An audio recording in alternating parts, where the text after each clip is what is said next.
Rescue workers and troops in Ecuador are continuing to search for survivors of the country's worst earthquake in nearly 40 years.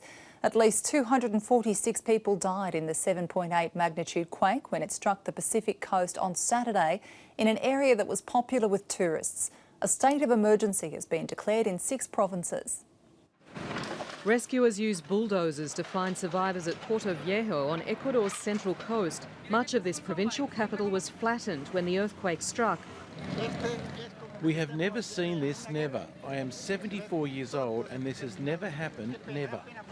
Across Ecuador, the earthquake has caused devastation. Fishing ports and coastal towns are worst hit. At Pedernales, a tourist town, this woman is losing hope of finding her nephew alive. His mum is desperate. I understand her. May God save my family at least. Everything was lost, but I think the little nephew was inside. Elsewhere, others escaped with seconds to spare. I was in Atacama's shopping. My daughter was home and she was almost trapped, but her husband managed to get to her and get her out. Once they managed to get out, the house came down.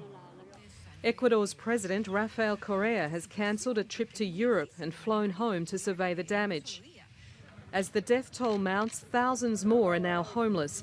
Some have packed up their belongings to find new homes, but buckled roads in many towns make it impossible to get through. Rescue authorities are sending tents, food and water to the worst-hit areas. Authorities say there have been more than 160 aftershocks since the quake first hit. Anne Barker, ABC News.